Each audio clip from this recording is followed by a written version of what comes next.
Hey everyone. So on Khan Academy today, we're going to be continuing systems of equations, and we're going to be talking about different types of solutions.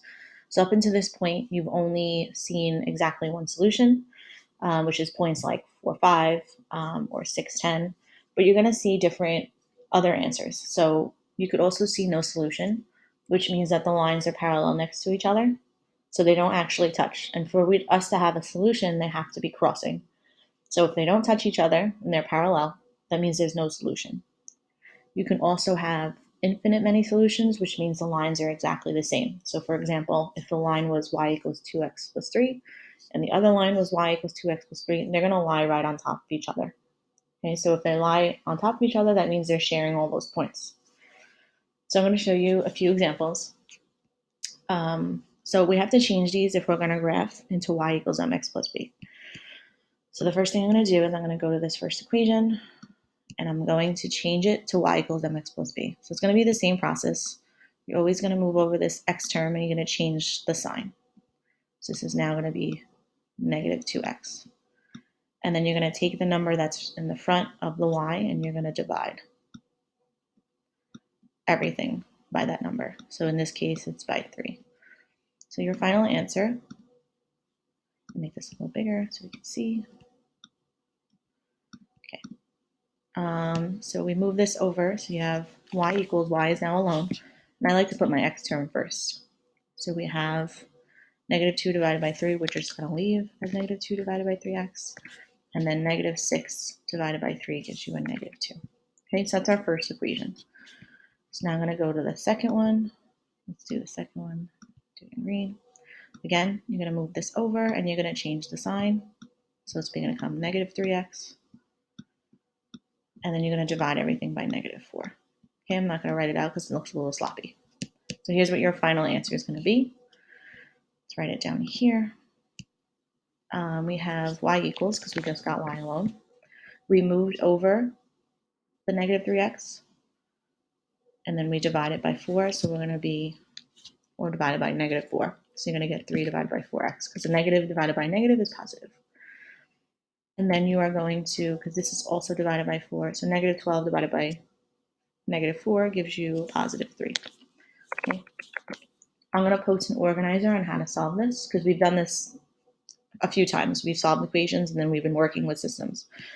So that's why I'm moving a little quickly on this, but I will post an organizer for you.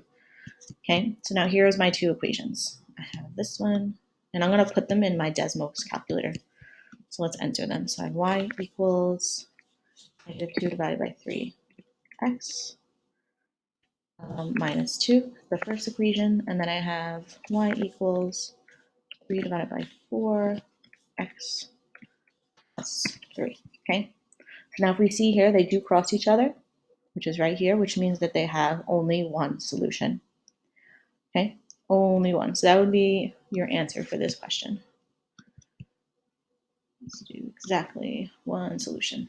All right, so you may have another question and you may not get exactly one solution, so I want to show you what that looks like.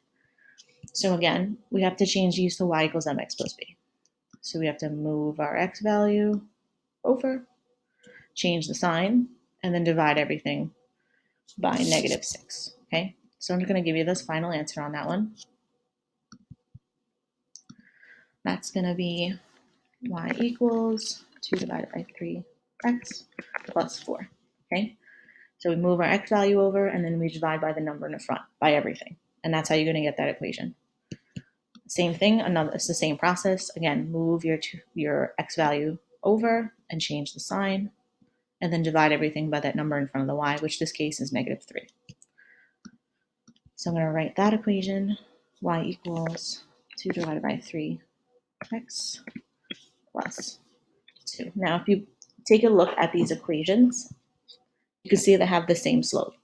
So I'm going to see if you notice anything when they have the same slopes but different y-intercepts, what happens on the graph. So let's get rid of these, and let's input our new equations. 2 divided by 3x plus 4, and then I'm going to put in the next one, 2 divided by 3x plus 2. Okay, so here's my two equations. So when they have the same slope but different y-intercepts, they're kind of going to go right next to each other. So these lines are parallel. They're never going to touch each other. They're never going to cross to get us a solution. So this is a case in which we would have no solution. Okay, so this means that if the slopes are the same, but different y-intercepts, that means we are going to have no solution. Okay, so this one is no solution. All right, if you have any questions, I will post an organizer on solving these. It's the same process that I've been doing. So let me know if you have any questions, okay?